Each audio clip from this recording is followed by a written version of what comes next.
and welcome to episode 30 of A Gamer Looks at 40. I'm Bill Tucker, and I have a very special guest with me this afternoon. He is the author of the book 8-Bit Christmas and the screenwriter of the film of the same name, available to stream right now on HBO Max. Kevin Jakubowski, what's going on, man? Hey, Bill. Thanks for having me. Yeah, thank you for taking time out of your day. I'm sure it's probably busy, with the season and with the movie and everything else going on, but I appreciate the time, man. No sweat. Happy to be here. Cool. We're going to start off actually with 3 questions. Okay. I do this with all my guests, kind of just 3 random questions that you do not have to think hard about. I decided to do this one kind of like holiday related, just to kind of set the mood for what we're talking about. So firstly, what would be the greatest Christmas gift you've ever received? That's a good question. Well, oddly enough, the movie is about one of those presents. I would say that getting the Nintendo Entertainment System as a kid was definitely up there. If not the greatest, maybe the second greatest. I think the greatest gift I ever got for Christmas was a video camera. Okay. Just because it was super influential on me in my life and what I wanted to do, which is make movies and TV shows. And my grandpa passed away when I was in 8th grade, and he had a video camera. And that next Christmas, my grandma gave me his video camera, which was that's cool. a really awesome gift. And that led me to starting to film things in middle school and in high school. So it was really influential, and it was a really great gift. So that's it. Yeah. Anything that allows a kid to create something, I think, is just a world of possibilities. My brother, similar. He got we had a camcorder at home, and he kind of commandeered it when he was probably 8th grade, 9th grade, and he used to film all our family vacations, and then he'd take it home, and he would put music behind it and cut it all up. It was and that's what he does today. He's a film editor. So cool. Cool. Yeah, so it's cool how those things kind of move, right? What they inspire. Yeah. You don't really think about it at the time, but when you look back, it was really influential, and things could have been different if I hadn't gotten that camera. Right. So it was a good gift. Yeah. Right on, man. Number 2, you can only listen to one Christmas song for the rest of your life, but only for the month of December. And here's the quick little caveat here: you can't turn it off. So if you get in the car and turn the radio on, that's the song playing. If you go into the mall, into a store, that's the song playing. Forever, your brain will only play one Christmas song. What would that be? Wow. And that's just during the month of December? It's not going to go like the rest of your life? Okay. Once Thanksgiving hits, boom, now you... I'm in it. Okay. That's another really good question. Well, I do love Christmas, and I love Christmas music, and I try to limit myself from playing it all year round. That's how much I love it. So it's got to be something that is good, but isn't can't really get annoying. I think I would go Vince Guaraldi's version of O Tannenbaum, which is that's a good one. Pretty instrumental, and he did all the obviously music for Peanuts and stuff. So I always like that. That's always a good, just sort of gets you in the spirit. But if it's in the background, you might not have to pay attention to it so much. So I think I could live with that for a month straight, no problem. I love that. That's actually a fantastic, because you're right. It's in the background, and it's not going to be in your ear, piercing your brain. It's so mellow and pleasant.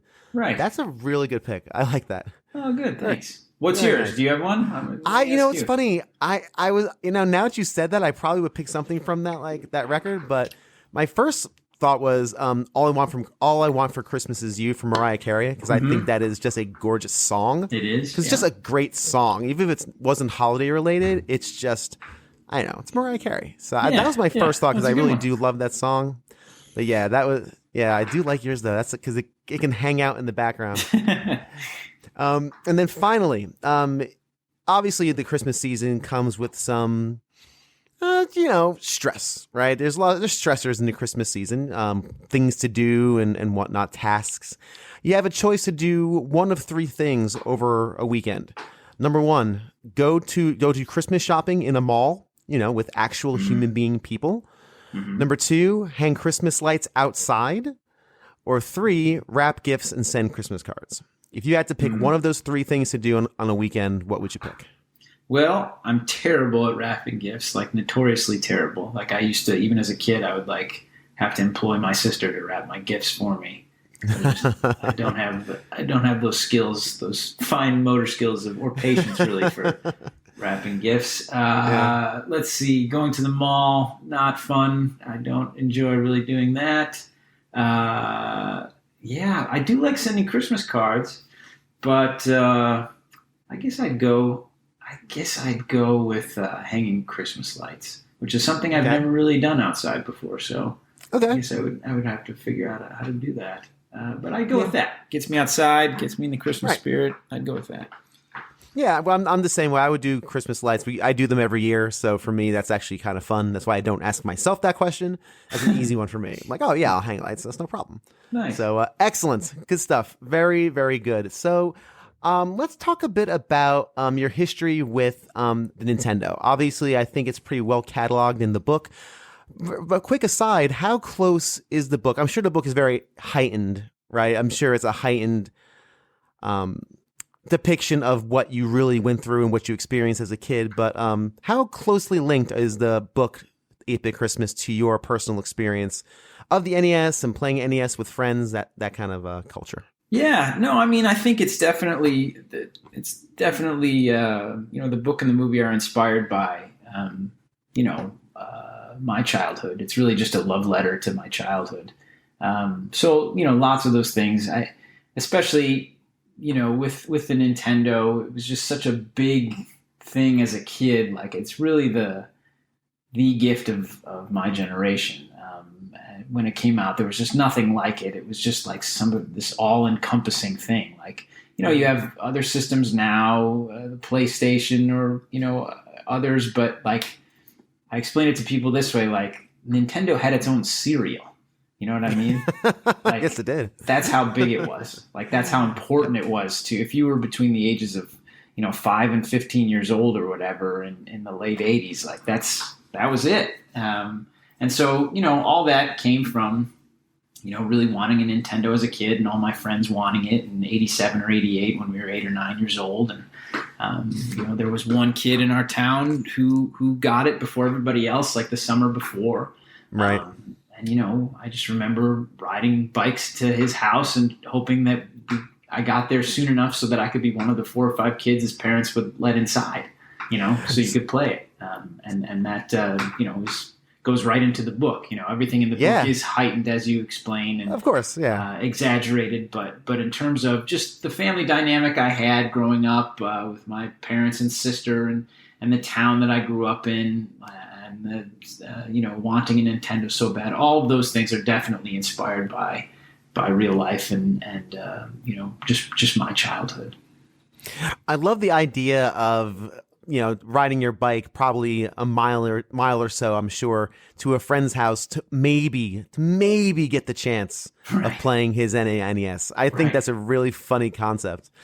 Thanks. Yeah. It was really fun. It was just fun to, and then you can create a character that is this rich kid who's kind of the spaz and, who just lords it over everybody else. He's the one kid in town who has it. And so that was a good, that was a fun character to write. And I think it becomes a really great villain for the film.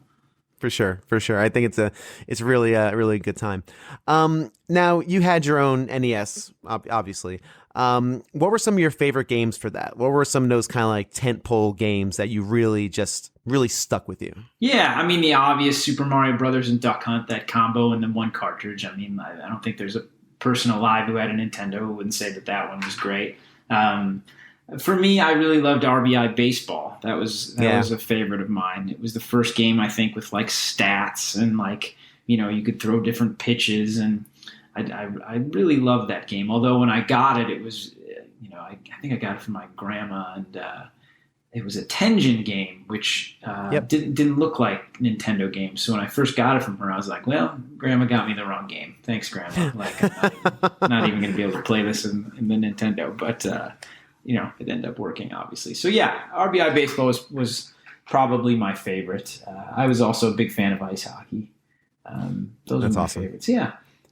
With RBI baseball, were you a baseball fan before that, or did that game help you kind of appreciate the game more? I was a baseball fan before that for sure, but it probably helped me appreciate it a bit more. Plus, baseball cards were, and that features heavily in the book and the film. Like Yes. baseball cards were such a big part of our lives too, and in the film and the book, they managed to intersect with the way that Jake and his friends end up trying to get the Nintendo. But yeah, I was always I played sports my whole life, and so it was fun to be able to have a video game that kind of felt like, you were in the major leagues. So I think that's why I really liked RBI baseball. And it really helps you to where you can play it all year round. Yeah, where yeah. dead of winter, right? You can still get your baseball fix and not have to worry about snow. Right, Stuff right, like that. absolutely. And it's funny, like some of those. I remember John Elway's Quarterback, which was not a very good game, but it was fun. Like, didn't have a timeout button in it. So if you needed to do something, Oh no! in the middle of the game, you just I would if you had to go to the bathroom or answer the phone or whatever, the other person could just destroy you as you went to go do that. Oh no! So I remember just having to go answer my parents' phone or something, and I would just try to grab the other person's controller and throw it out of the room so that they couldn't do anything with it. Unplug it real quick. Yeah. The old unplug move. That's good. That's amazing. There's no timeout. So you just let the play clock run down while you're trying to go to the bathroom. That's Yeah, really yeah. funny. And the other person could score as many times as they wanted to. Oh, that's amazing. Yeah. Not fun. Any other games that you played? In the book, you mentioned Double Dragon. It factors very heavily into one scene in particular, and I won't spoil it for those who haven't read it or seen it. But Double Dragon factors pretty heavily into the book. Yeah, and that was really fun because if I recall, it was an arcade game first. That's how we all found out about it, and it was just so cool and violent.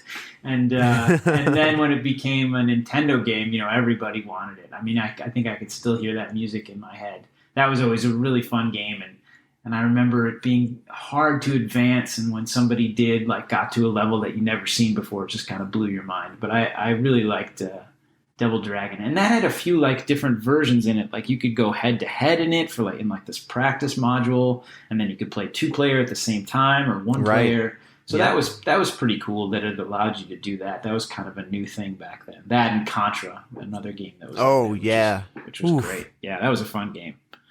Yeah, did you ever finish Contra? Because it's notoriously really hard. Yeah, I never did. I should have led with that. I'm not a great gamer. Oh, that's okay. That's fine. I came close in Contra probably, and you would always have one friend in the group that was really good that could stay up late enough and play long enough, and you could vicariously live through him and just watch him get to the end of the game. But definitely, I never beat Double Dragon. There was a guy with a machine gun at the end. I feel which isn't very fair. I mean, you just have, a whip versus a machine gun. It's not fair. Fun. Yeah, not fair. Yeah. Did you ever play any of the other Double Dragons, 2 or 3? No, I never advanced. Were they any good? 2 is fantastic. 3 is kind of brutal. Okay. I'm not a fan of 3. It has its fans. 2 is fantastic though. If you I don't know, if you get a chance to play Double Dragon 2, I think you'll enjoy it. Cool.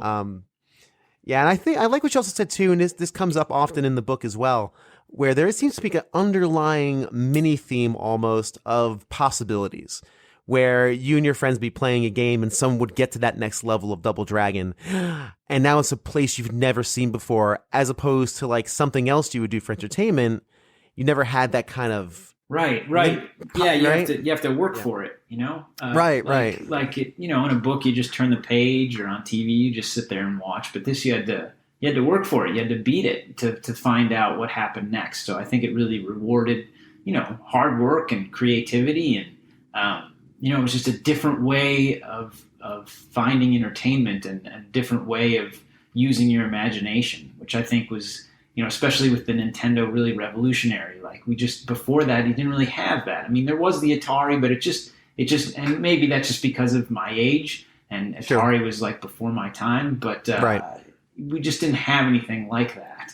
And so that's really it was just captivating when the Nintendo came out, that just how how badly everyone wanted it, and just what a new sort of special sort of communal thing too. This was about all getting together. It wasn't about just playing online or sitting up alone in your room. It was a communal thing. It was about having friendships while playing those games, which I think is a bit different than it is now, unfortunately.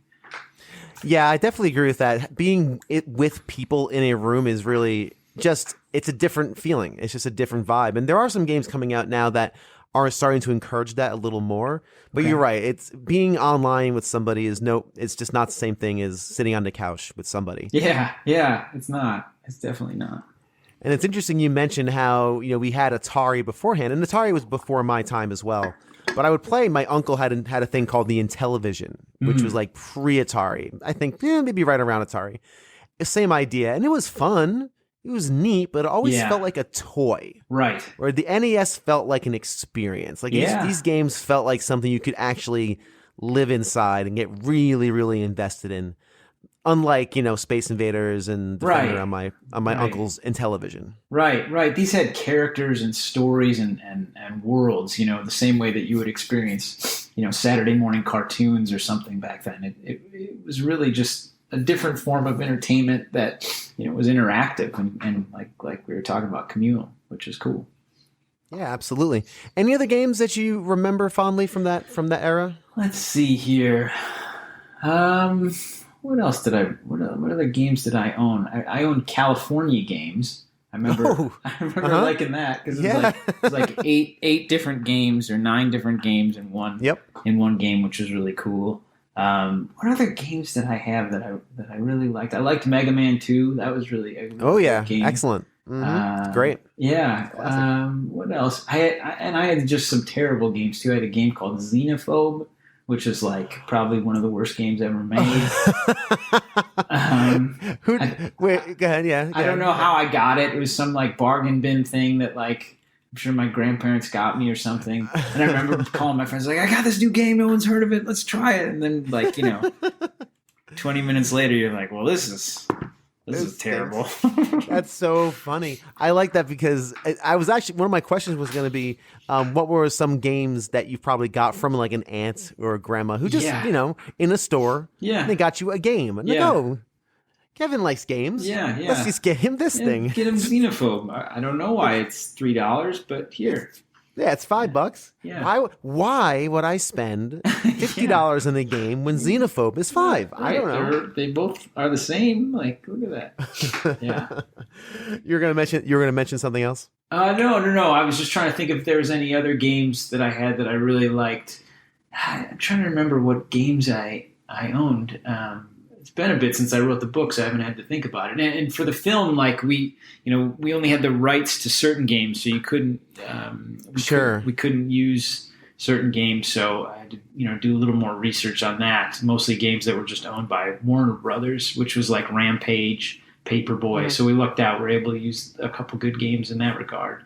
But I don't know. I think that those are the games I really liked. I like Blades of Steel. I never owned it, but I remember enjoying playing that game. Super fun, yeah. Yeah, that was a good game. I had a game called Goal, which is a soccer game. Yeah, that I liked. Mm-hmm. That was fun. Yeah. All right. Yeah. Cool. Yeah, it's funny. It's amazing some of the stuff you pick up, especially again from family members who may not, they may not know the best game or so. They just kind of. And it's all well-meaning, right? Oh, not sure. trying to, yeah. All well-meaning to trying to get you something nice, and they just may not get it. So that's really, really funny, and that's pretty good stuff. Yeah. So now let's talk a bit about the book and the path it took to becoming a film. Because again, that's got to be extremely exciting to have this book. When did you write the original book? The book I wrote in I think 2012. I actually the sort of nugget for the idea for the character came from a short story I wrote in college, like 10 years before that. It was about a kid who had gotten girls' boots accidentally. His mom had accidentally bought him girls' boots, and he was forced to hide behind the dumpster at recess and no one would see it. Which is something that happened to me. My mom actually accidentally bought me girls' boots. Oh no! Been, haunting my dreams for years. So I just always remember thinking like that was just an interesting setting. That was an interesting sort of comedic problem for a kid to have. That short story, it was like 3 pages long. It was set in the 80s though. And I thought, well, that's really interesting. That, it's a fun way to look back on childhood as an adult, which is something that really one of my idols, Gene Shepard, who wrote A Christmas Story, is so great at, and all of his books basically do that. So that always stuck with me. And I'd been, working as a screenwriter for, 5 or 6 years at that point. Had made a movie and sold scripts and was writing scripts for studios. And this is in 2012 or 2011. But I'd become frustrated with the sort of lack of marketplace for original scripts. Most of the time they were just very hard to get made. You could sometimes sell them, but they were hard to get made. And so I was having this experience of writing scripts that I was very proud of, that I was writing, getting paid and making a living doing it, but they were just sitting on a shelf somewhere. And maybe 15 studio execs had read it, and that's it. Right. You need an investment of $30 million to see that thing fulfilled, So that was frustrating. And I was in I think it was a Barnes and Noble bookstore right before Christmas. I was just looking through some books. I wanted to find a funny Christmas book to give someone as a gift. And I couldn't find any. There wasn't anything that was really funny. And I thought, well, that's strange. I could do that. I could write a fun Christmas book.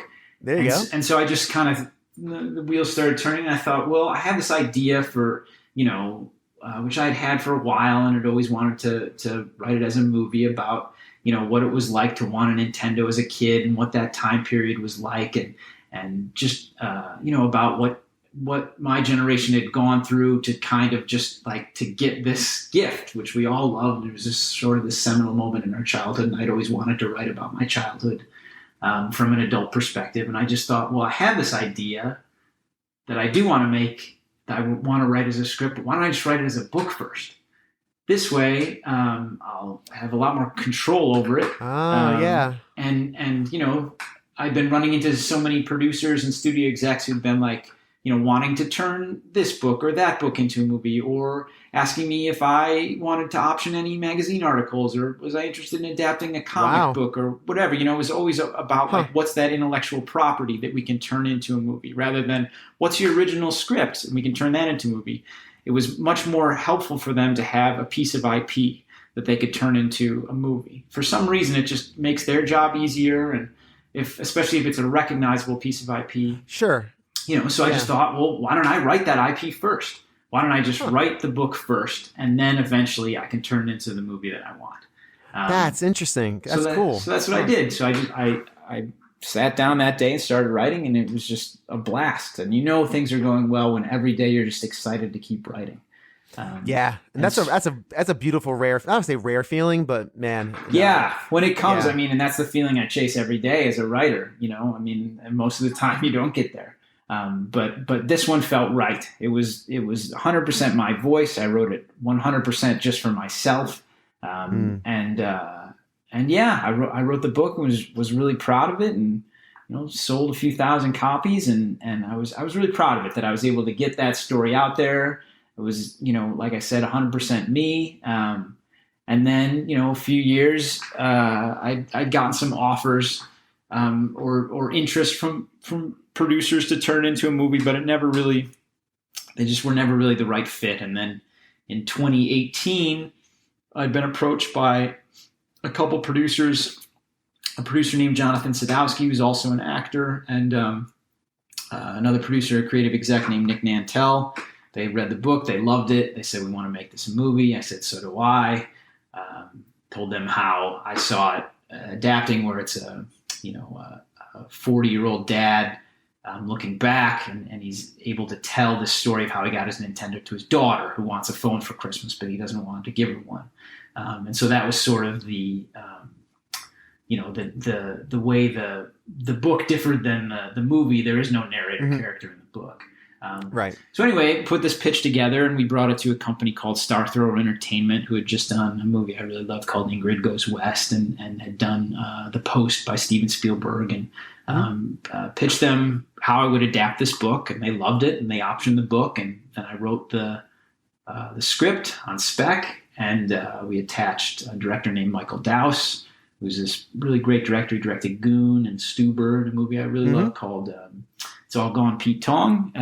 We took that out to the marketplace, and we're able to sell it to Warner Brothers, and here we are. And the way it went. That's awesome. What a road. And I always find it fascinating. First off, I think it's amazing that this was intended to be a movie first. Like the vision was a movie, but you decide to write the book in order to get the movie made, which I think is so interesting. That's how it's kind of working in that Hollywood system. Like you were saying, it can't just be like, hey, here's an original screenplay.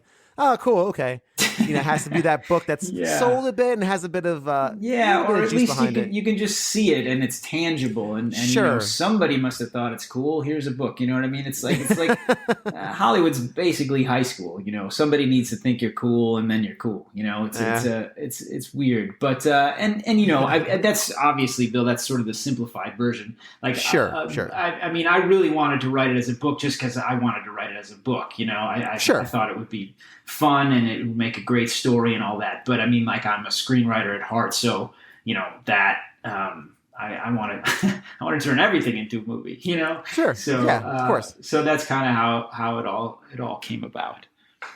And I also find it interesting how you were inspired by A Christmas Story, because it definitely has shades of that in this movie. There's definitely for sure a lot of that DNA is in just the kind of the episodic ways and way like the scenes are kind of written, and they actually all fit. Especially, I just finished reading the piece where you go to the mall and there's the big. Not only do you have the Nintendo moment with Double Dragon, there's a moment where I don't want to spoil it for people who haven't seen it or read it, but there's a big moment there where at the mall, and that itself could be its own little short story. Sure, it really could. So it feels very like a little episodic as far as the book goes, and I haven't seen the film yet, but.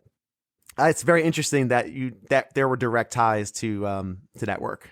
Yeah. No, I mean, like I said, Gene Shepard is definitely one of my all-time favorite writers, and I think it's just about, and I think it gets compared to A Christmas Story so much, as it rightly should. It's about a kid wanting something for Christmas, and that story being told from an adult perspective. So there's definitely,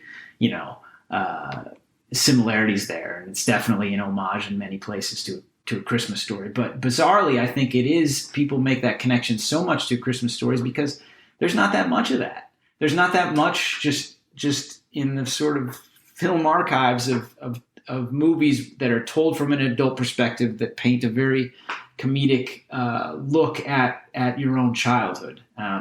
So I think because of that, the ties to A Christmas Story are pretty strong, but that's just always been my voice. Those are the things I enjoy writing about.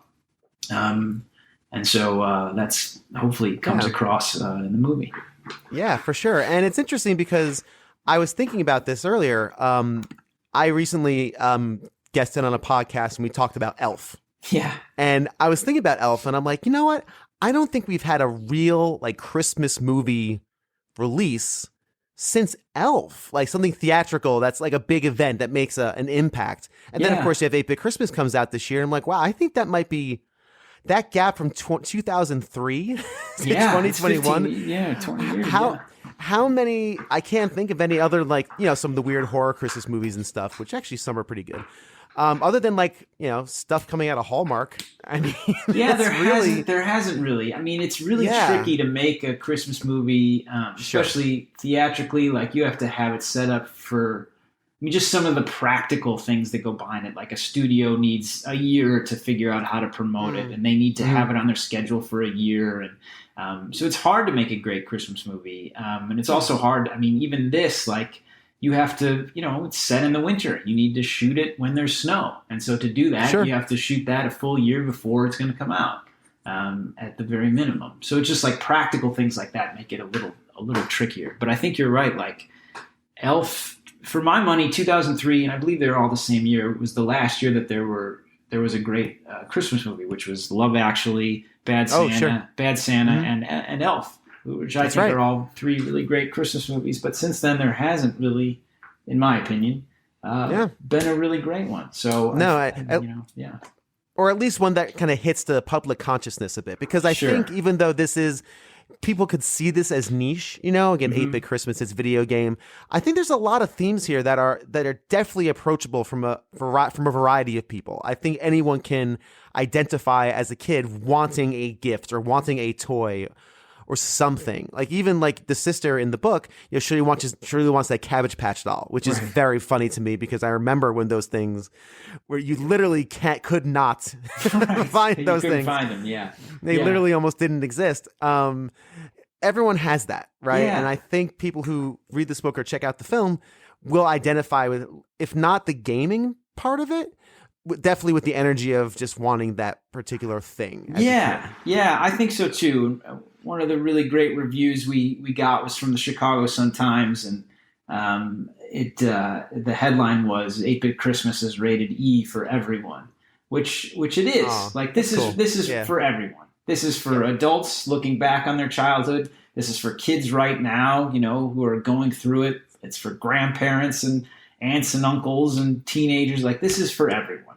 It's to remind everyone what it's felt like to be 10 years old at Christmas. And if you are 10 years old right now, it's even better. Yeah, exactly, right? Because you can totally identify, I'm sure. I'm sure my son could identify. He's 5, so I'm sure he can totally identify with that thing he wants. I'm sure he will, yeah. Right on. Do you have kids? I do. I have a 3-year-old and a 1-year-old. Okay, so they're not quite old enough to. I have a 1-year-old as well, so I feel you. We're there. Yeah, no, totally. My daughter, the 3-year-old, refers to this movie as the Toronto movie, because I was in Toronto for 2 months. So there's parts of it she doesn't like very much, because I was gone for so long. But she's starting to. She knows it by name now, and is excited to watch clips and stuff. This was shot in Toronto? It was, yeah. It was shot February to April of this year. Okay.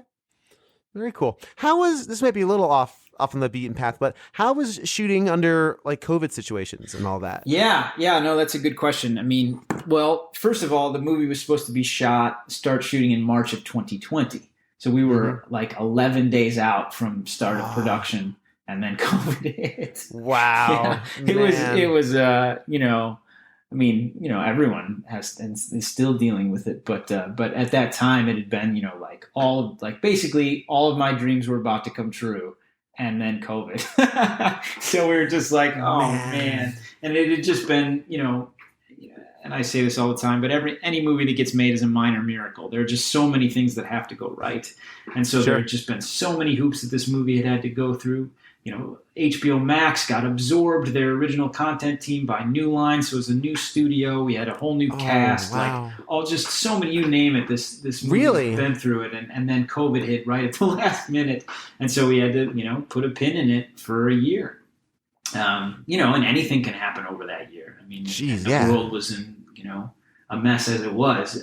But thankfully, and I'll say it over this, there's an executive named Nikki Ramey at HBO Max, who was one of the few people who came over from HBO Max when they were absorbed. Their original films department basically kind of all got let go, just absorbed part of the economy. And but Nikki Ramey came over to New Line and just really championed it and did whatever she needed to do to get them to fall in love with it as well. And luckily we got a green light and got the movie back on track. But in terms of COVID, shooting up in Toronto when we did, it was really the height of COVID there. It was a scary time to be up there. I had to, as soon as I got up there, I had to quarantine for 2 weeks, just like anybody who had flown in from out of the country. And so I'm just sitting in a room for 2 weeks. Wow. Which is fine. As a writer, I could handle it. It wasn't a big deal, but it was tough on a lot of people. But I think it just showed that we were able to do it really just the level of commitment and professionalism and honestly creativity. Like I always say, like if film line producers were in charge of the world would run very smoothly. Like they just, a lot of really hardworking creative people, and we were able to figure out how to shoot safely, and everybody's tested, everybody's masked, there's different zones, and like you just work the problem, and it really worked. And because of that, several hundred people had jobs for those 3 months, and that's exceptional. Yeah, and it worked really well, and it was great. And the best part was Mike Dowse, the director, really made it a point to a lot of kids are in this movie, and he made sure that it was fun for all of them. They had the time of their lives when they're shooting this thing. So in the midst of just a really bad part of history, we were able to have some joy and make this movie during that time. So I'm really proud of that. And that's great because I'm sure that joy comes out on the screen. Yeah, that's probably there, right? And especially for a movie that's a Christmas movie, that heart has to be in there. I've said this on a couple different shows, but Christmas movies have to have heart for me somewhere. Yeah, even like a Bad Santa has there's something there. Sure. There is though. Yeah. There's a heart there. Absolutely. And I think that's really cool that you were able to get that in the midst of all that upheaval. Yeah. You also mentioned that the cast had to change. Like, right. did you have a whole new? Did you start with or end with a different cast than you started with? Some, yeah, and I won't get into the details of it. But, that's fine. But yeah, I mean, it's just things change. People get on other projects, or people learn that they have to quarantine for 2 weeks and decide that's not something they want to do, or this is just at a very weird time. So you're always just scrambling to get the right people. And sometimes it doesn't work out. The studio doesn't want to give them that much money, or they want, so, but we really lucked out when Neil Patrick Harris came on board. He was just so perfect to play the adult Jay character and the narrator. And, he's so likable and just such a talented actor that helped. And I was really just so happy to get Steve Zahn and June Diane Raphael, and they were great as the parents. How was it working with Neil Patrick Harris? It was great. Yeah, I mean, he was only on set for a short amount of time, just because he's mostly serves as the narrator.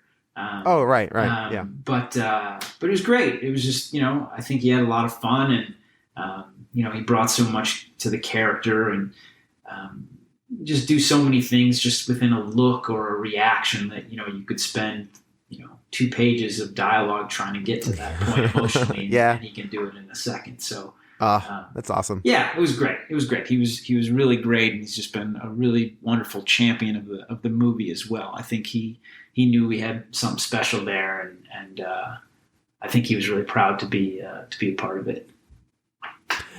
You also mentioned collecting rights for some of the games and whatnot, because you said Rampage and that were owned by Warner Brothers. Again, I apologize for not seeing the movie beforehand. I wanted to, but just life happened, unfortunately. I just did. Again, I blame everything on my 5-year-old and my 1-year-old. Yeah, me too.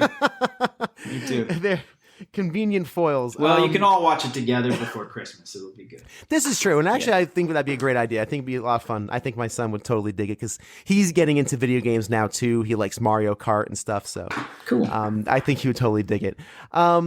But you did mention, did you have, because in the book you're referencing Nintendo all the time.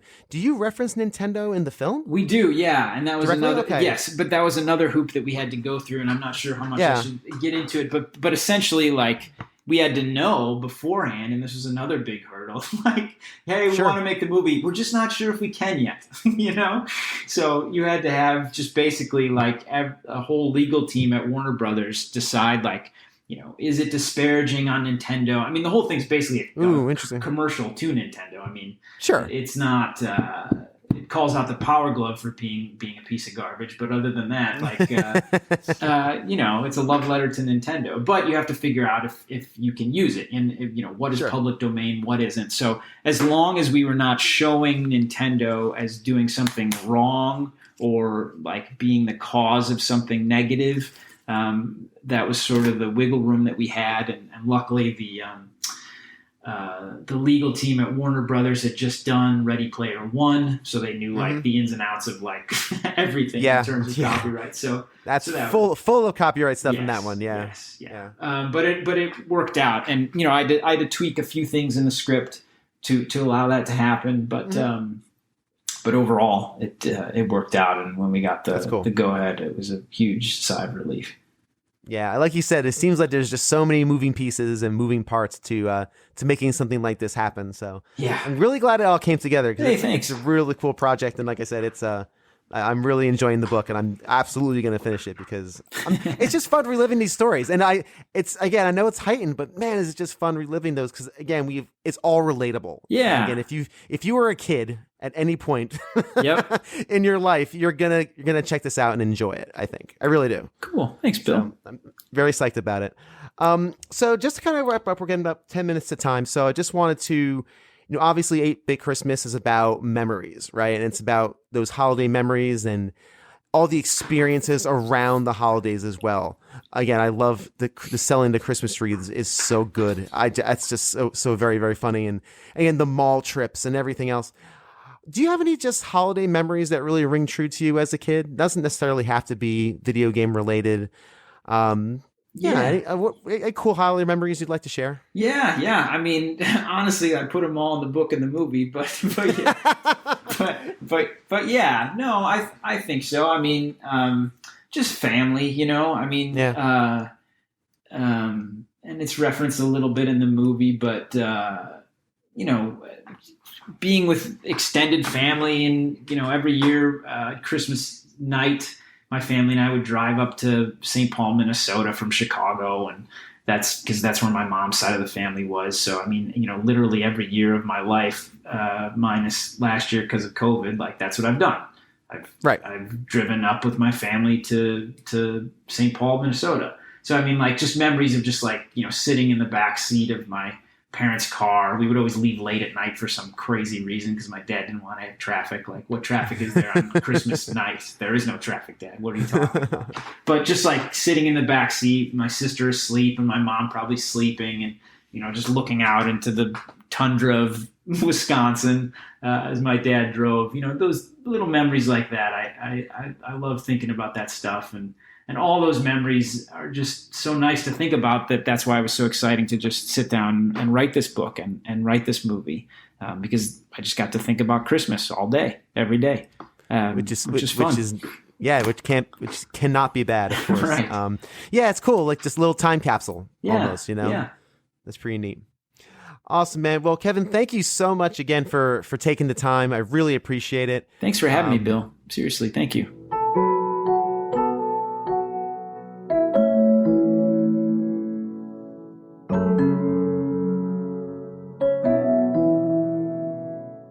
Thanks again to Kevin for joining me on today's episode of A Gamer Looks at 40. He's a busy guy, right? He wrote a Christmas book that's now a Christmas movie during Christmas. So many thanks to him again for taking time out of his busy schedule to join me for an interview. It was a lot of fun. And read 8-Bit Christmas. I'm reading it right now, and it's a lot of fun. It's super nostalgic. It's if you dig A Christmas Story, I think you're going to dig a lot of what's in this book. Check it out wherever you get your books. No audiobook, sadly. I was a little dismayed, but who knows, maybe in due time. And check out 8-Bit Christmas, currently streaming on HBO Max. And as always, thank you so much for checking out A Gamer Looks at 40. If you enjoy the program, please tell a friend, subscribe, write a review, rate things, do the podcast stuff. It is all good, all helpful. If you haven't already, check me out on Twitter at A Gamer Looks at 40, and I'll see you next time. Have a great one.